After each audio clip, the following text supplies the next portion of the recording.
Let's get into our study, all right? Marcus Aurelius ruled over the Roman Empire from the years 161 to 180 CE. He was an intellectual emperor. He was a philosopher and a writer. His collection of philosophical writings called Meditations are where we get much of our understanding of the ancient philosophy called Stoicism. Stoics, for those who maybe don't know this, believe that we are social beings and we find happiness by living in the now and accepting this moment as it is. It contrasts with hedonist, and we talked about the hedonistic philosophy last week, which is a belief that life is about pursuing pleasure and avoiding pain. Instead, the Stoic says we should engage our brains and work to understand how the world works and work on making the world around us better. Marcus Aurelius said this: the happiness of your life depends on the quality of your thoughts. Aurelius was in agreement with the Apostle Paul, who wrote that our thoughts should be focused on things that are excellent, admirable, true, holy, just, pure, lovely, and worthy of praise. Aurelius was saying the same thing.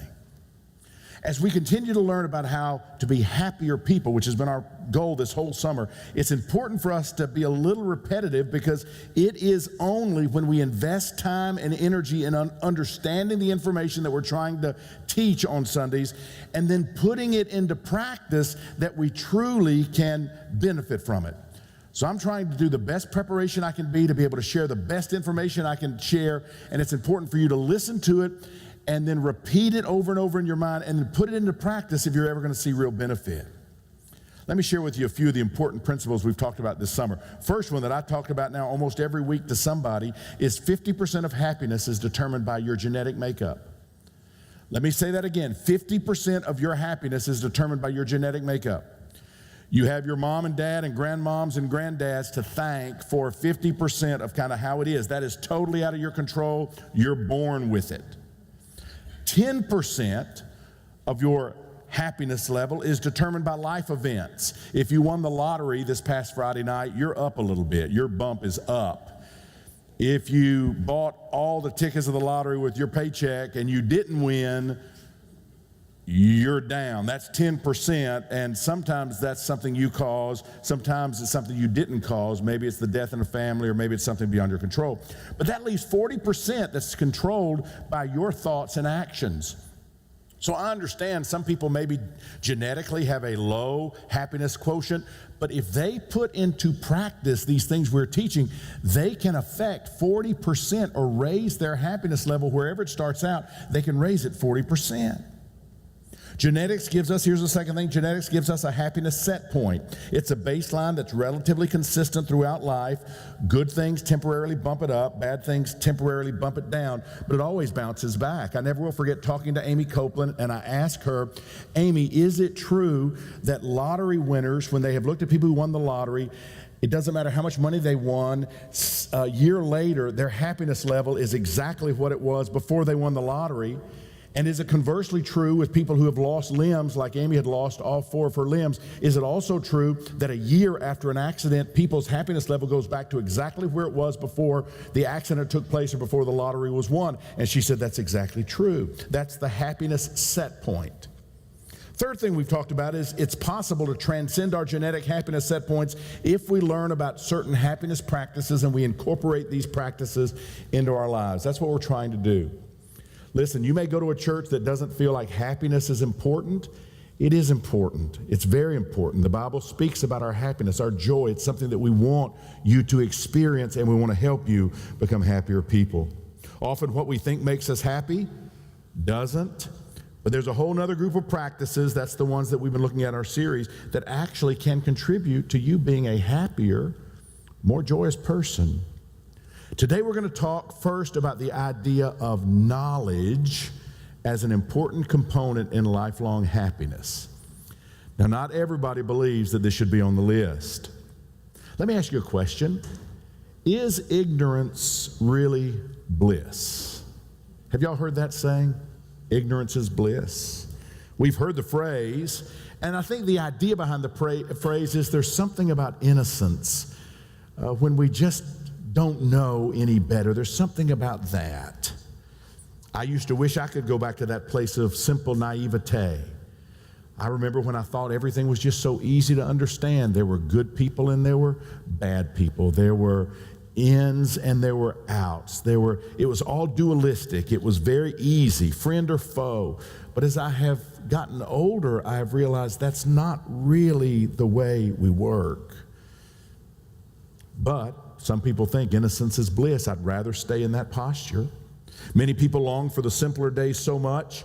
I'm sure we all know people who seem to live happy-go-lucky lives. They avoid things like politics. They don't want to hear the details about immigrant refugees being treated harshly, or about the problems of inequitable education or the abuse of people in power. They don't want that. They stick their fingers in their ears and they go, no, no, no, no, no. They don't want to hear it because they believe ignorance is bliss. On the other side of the fence, we also know people who know all about the struggles and injustices in the world, and they focus so much on that. They are so overwhelmed with the struggles of life, they find it nearly impossible to take breaks from how hard life is, because they're just overwhelmed by what's going on in the world.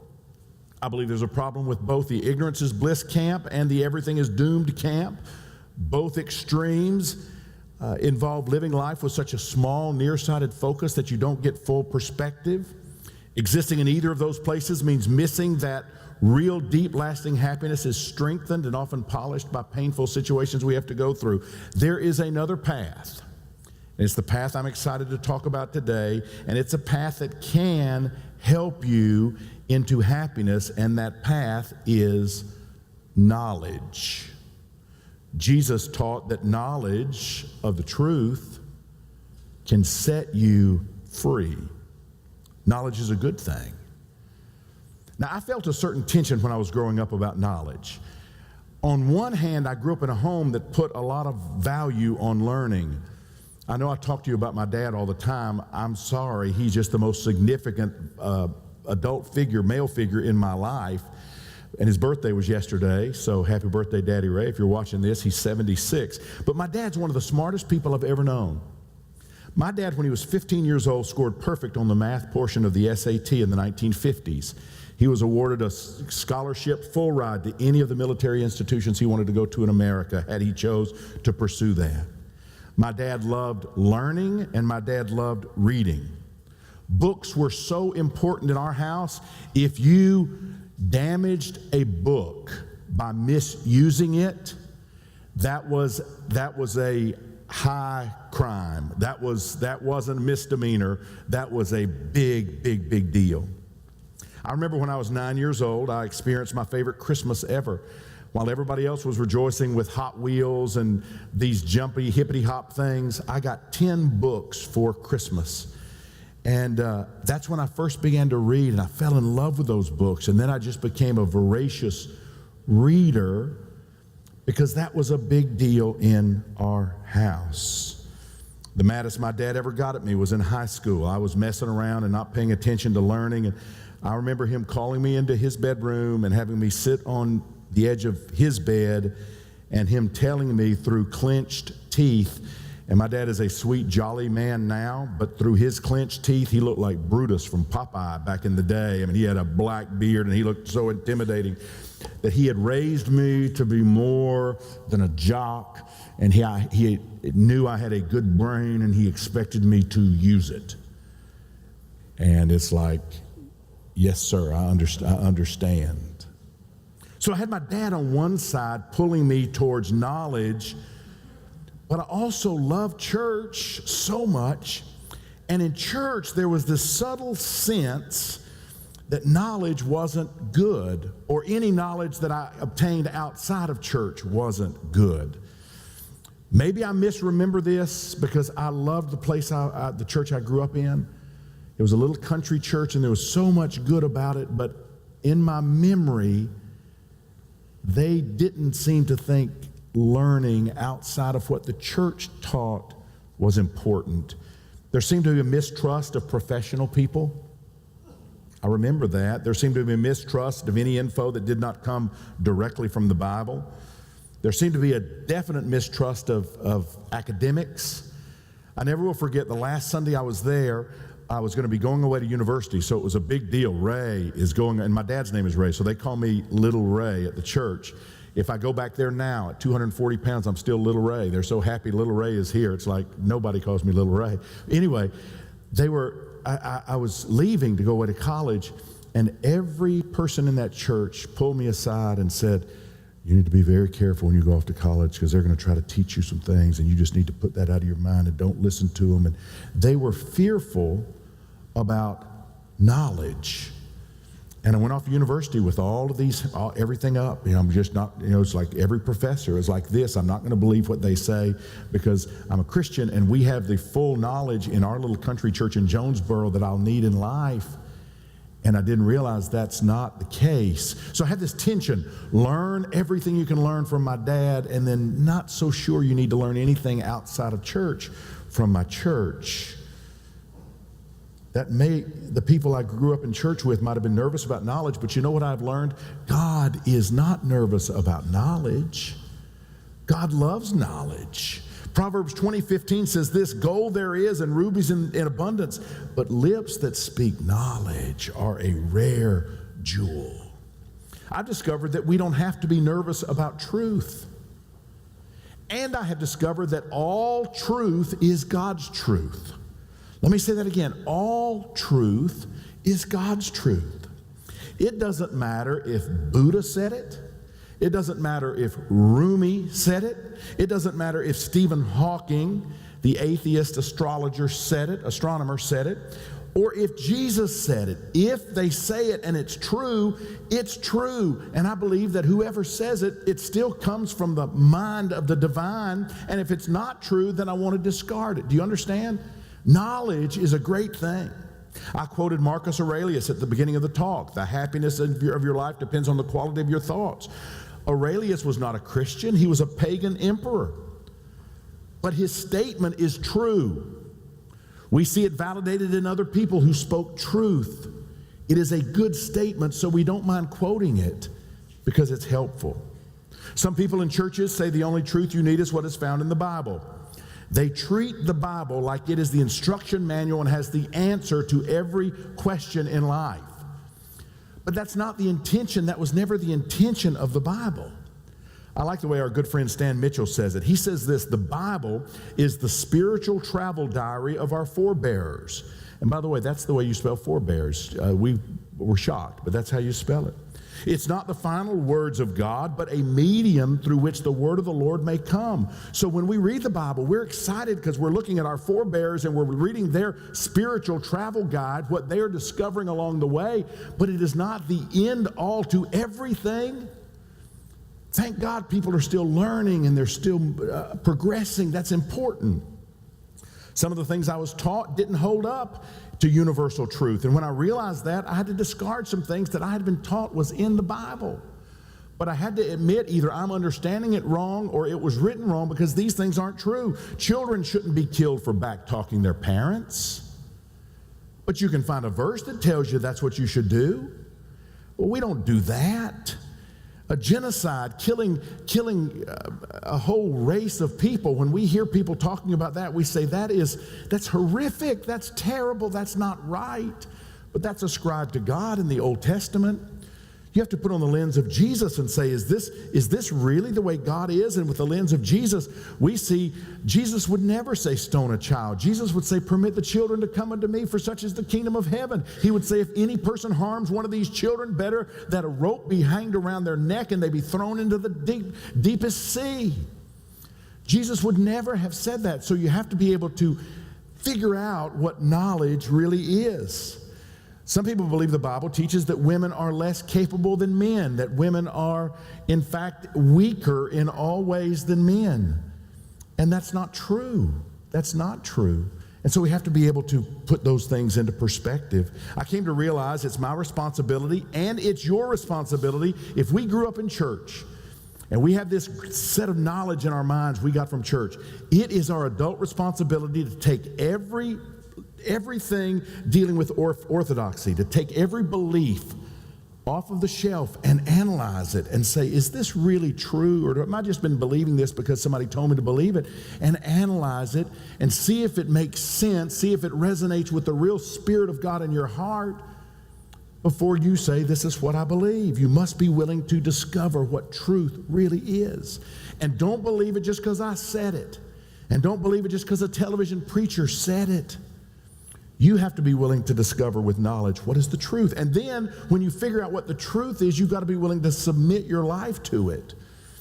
Let me quote Stan one more time because I think it's good. He said, I'm reminded daily that all of the books and all of the information and all of the good answers in the world are irrelevant until I'm ready to hear, until I'm willing to accept the truth, no matter the implications or consequences, until I value truth more than comfort. I really believe seeking knowledge is a beautiful way to open the door to happiness. Look at what Proverbs says. Proverbs 18:15. I love the contemporary English version. Everyone with good sense wants to learn.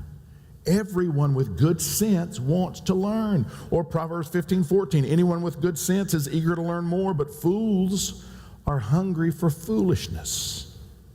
Don't be afraid of the truth. Remember, Jesus said, knowing the truth will set you free.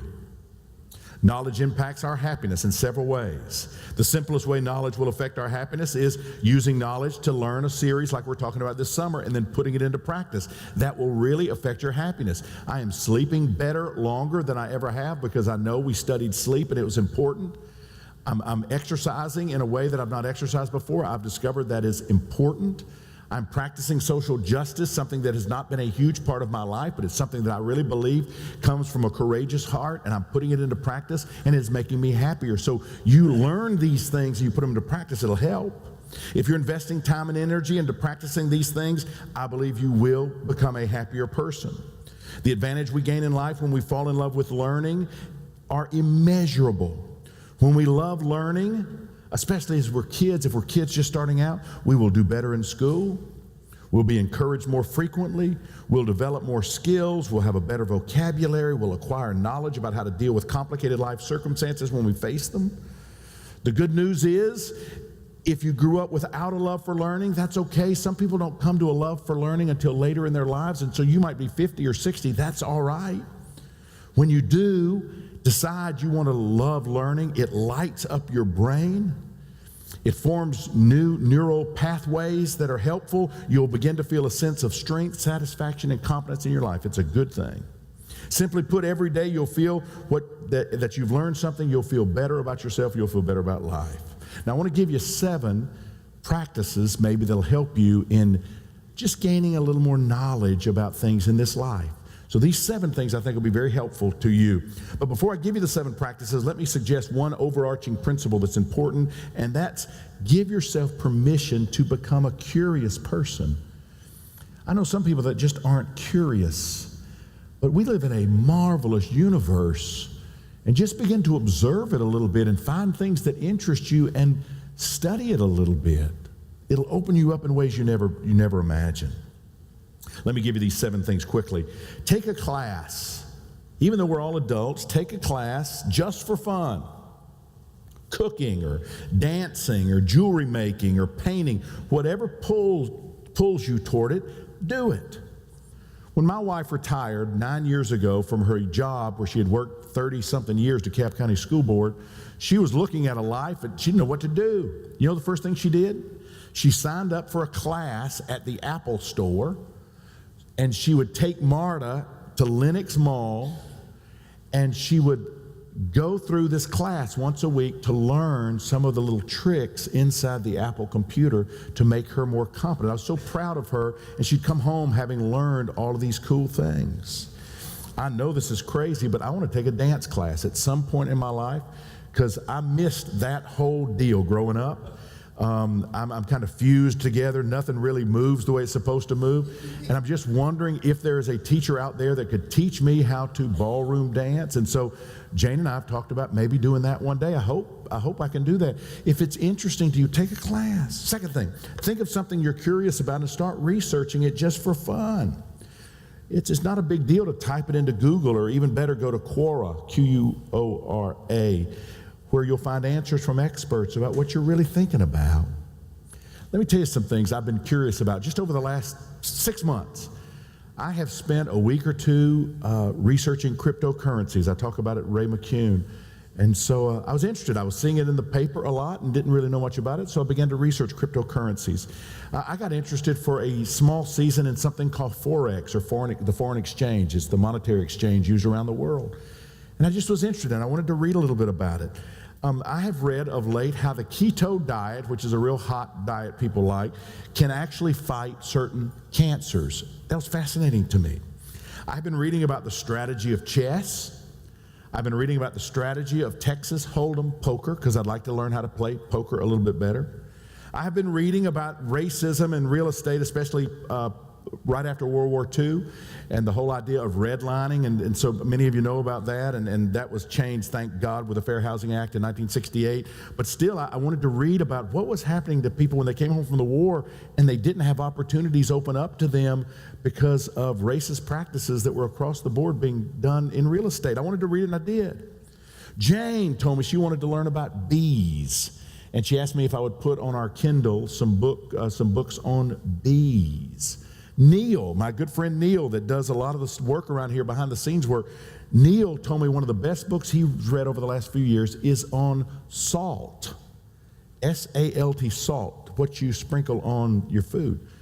Now, I've never been that curious. That's been one of those things that's outside of what I would say I want to read about, but he said, Ray, it's all of the history of civilization. You can follow it as you read this book on salt. So who knows, maybe one day. Third thing, read a chapter in a book just for fun. Every day till it becomes a habit. Just find something that you enjoy reading and read a chapter every day, not a big deal. Pick a topic you're interested in to commit to becoming an expert on. Buy books on that subject. You can become an expert on something sooner than you realized. Take a day off per month and venture out of your comfort zone. Explore a place you've never been. Try a new restaurant. Take a daycation. Have y'all heard of that daycation? The first person I ever heard say it was Rick Griffin on his website. We'll talk about staycation. And I think that's a great idea. Jane and I sometimes look for things to do. Just take a day and just have a full day and just go do something different, explore something we've never explored before. Subscribe to a magazine or an online newsletter about a topic that you're finding curious. Or join a Facebook group about a topic and then participate in it. These are just ideas for how do you keep growing and keep learning, because knowledge is not something to be afraid of. Knowledge can be a good thing. Scientists who study the connection between knowledge and happiness describe a cumulative effect of acquiring knowledge. As you live longer, hopefully you will have acquired more knowledge, and more knowledge enables you to make better decisions, and better decisions will lead you to better results and better outcomes based on those choices will make you have greater life satisfaction. Now, are y'all sleeping with your eyes open? I can't tell. Are y'all with me? Is everybody with me? I can't tell. Y'all need to cough every once in a while or something, because it's like y'all real quiet. Y'all good? Let's review for just a minute, okay? Throughout the course of this happiness project, we've learned 9 practices so far, 9 things we've talked about. We only have a couple of more that scientists have found to genuinely improve happiness. We started with savoring. Do you remember that talk, savoring? And the practice of savoring led us to, do you remember the second part of that talk? Gratitude. That's wonderful. Then we learned about kindness. And we said kindness will lead us to, do you remember that? Social connectedness. You guys are really good. That's awesome. Is it on the screen behind me? Is that how come y'all know it? I'm thinking you're rock. I'm thinking you're brilliant. I'm thinking, man, the teaching has been superior at this deal because they know the answer to every question. Well, doggone it. I don't feel as good now. After that, we learned about the practice of exercise, which led us to better sleep. Last week, we studied courage and how courage can bring us to justice. Today, we talked about knowledge, and there's another side to that. If you do knowledge well, it will lead us to the practice of wisdom, and that's what I want to close the talk with. In social psychology terms, knowledge is the accumulation of information, and wisdom is the product of knowledge and experience. Let me say it another way. Knowledge is the accumulation of facts and data that you've learned about or experienced. It's being aware of something and having information. Wisdom is the ability to discern and judge which aspects of that knowledge are true, right, lasting and applicable to your life. There are many quotes and sayings about knowledge and wisdom given by the experts and great personalities of all time. Sir Francis Bacon said this: knowledge is power. You've heard that, I've heard that. Then Gautama Buddha said this: wisdom is the highest of all the 5 virtues. You've heard that. The book of Proverbs says this about wisdom: the principal thing, therefore get wisdom, and with all you're getting, get understanding. Knowledge without wisdom is not optimal. Let me say that again. Knowledge without wisdom is not optimal.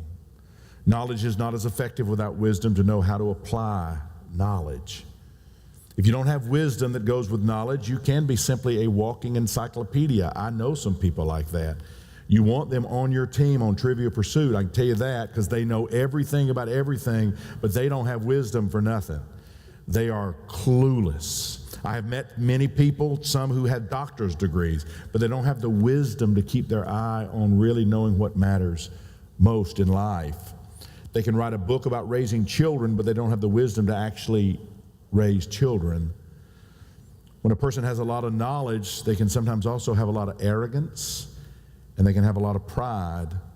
And knowledge can cause a person to believe that they're elevated above those around them, and they sometimes disdain those with less education than they have. Paul warned us when he said, we know that we all possess knowledge, and knowledge puffs up, but love builds up. And then in 1 Corinthians 13:2, Paul reminds us that without love, knowledge is nothing.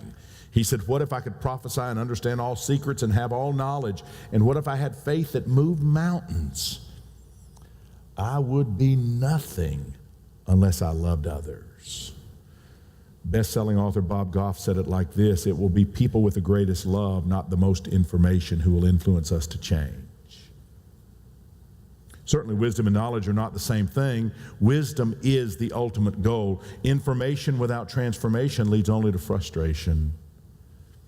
Information without transformation leads only to frustration. So how do you get wisdom?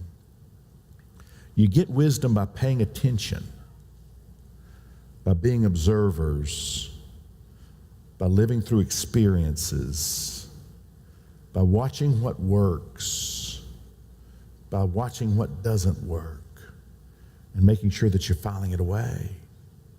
We always have the ability to grow in wisdom by listening to what others have to teach us, and also by learning by our own mistakes. Dr. Igor Grossman, along with colleagues, published his research in the Journal of Experimental Psychology on wisdom and happiness. Here are a few interesting things they found out about wisdom and happiness. Being a wise young person doesn't make you much happier than an unwise young person. So as a young person, you can be foolish or wise. It doesn't affect your happiness that much. But as you grow older, the correlation between wisdom and happiness grows stronger. Wise senior citizens are considerably happier than unwise senior citizens. I wonder why.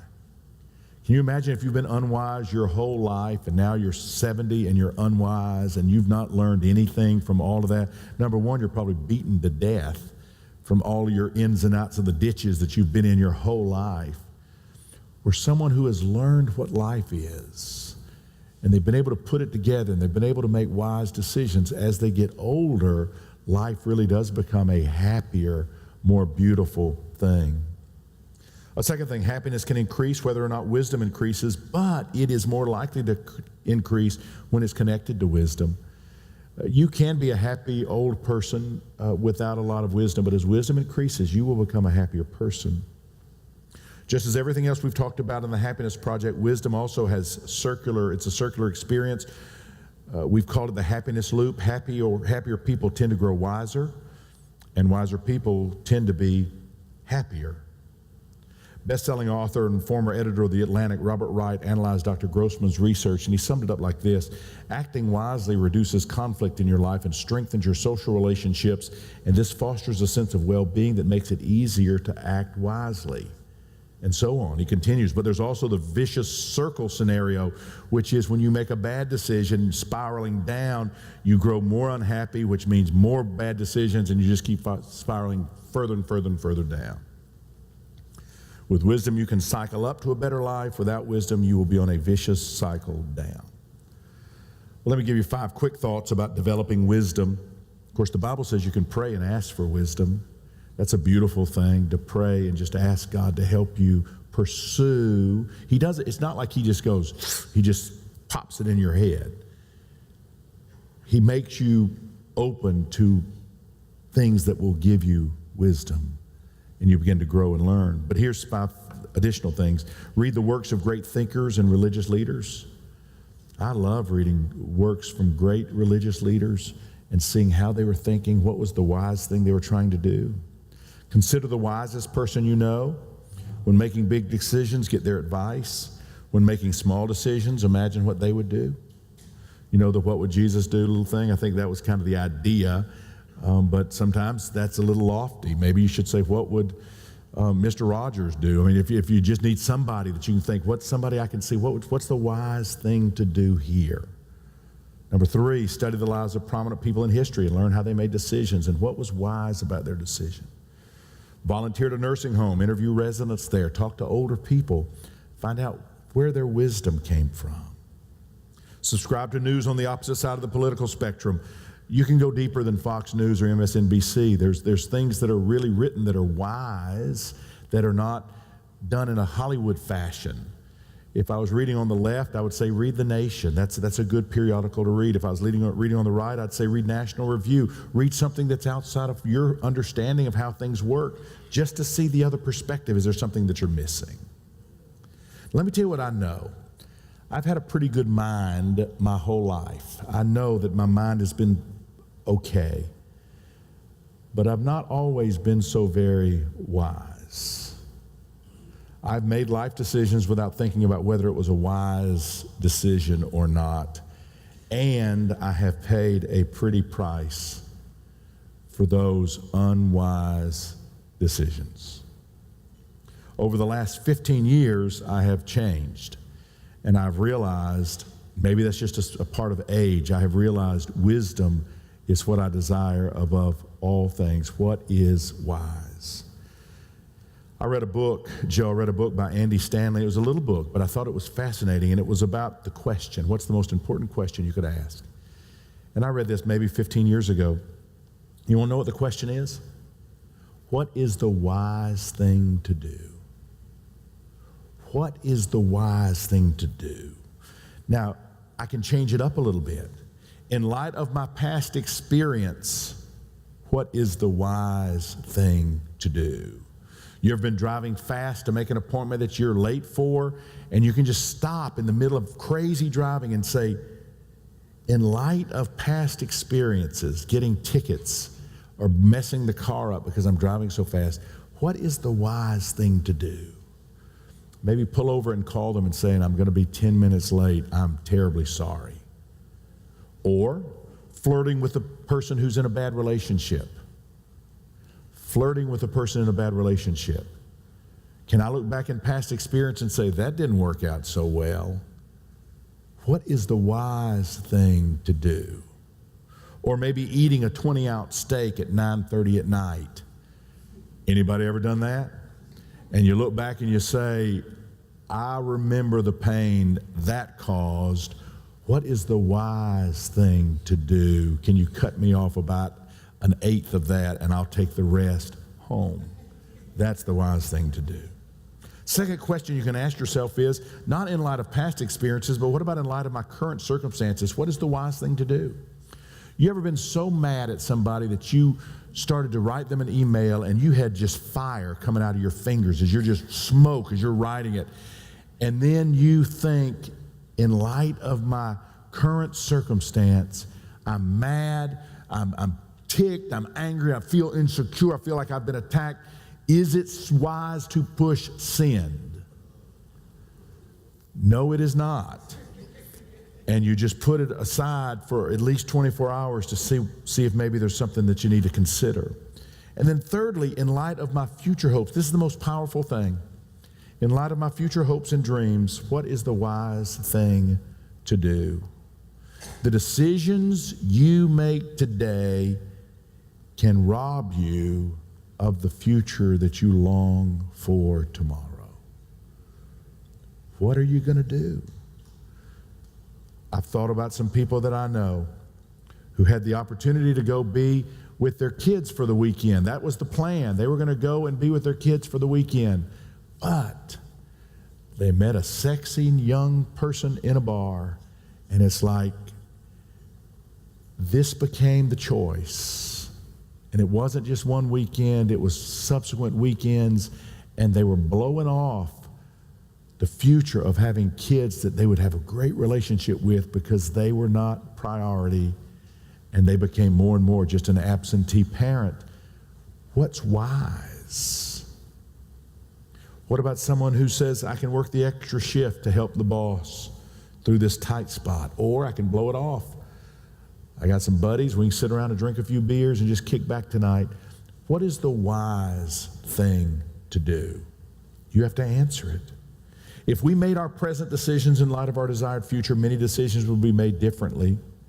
If you want to have money in the bank and money for retirement, that means you can't always buy the newest car. It means you can't have always the nicest house or the biggest TV or the most extravagant vacation. How do you make a wise decision? Some of the wisest people I've met are people who aren't the most educated, by the way, and some of the smartest people I've ever met aren't the most educated. Some of the smartest people I have ever met are not necessarily the most educated. I put Joyce in that category, my mother-in-law. Back when she went to school, it was a long time ago, 11th grade was top. That's where you left after 11th grade. But her brain is one of the sharpest brains I have ever been around in my life. So I don't want anybody to think that I'm talking about going to university and getting a PhD or anything like that. I'm not saying that. I'm saying have a desire for learning things. It can be a really good thing. And then be wise. And wisdom, I have known people that from an education point of view had none, but were the wisest people I have ever seen. I know you have too. I know you've sat in the presence of people that they are wiser than anybody you have ever met. It's a beautiful thing when you see it. Some struggle with learning, and I want you to not feel bad by a talk like this. You are not second class or second rate. Not everybody reads well. You need to find other ways. And some of the smartest people and most successful people on the planet, they don't do it through reading books.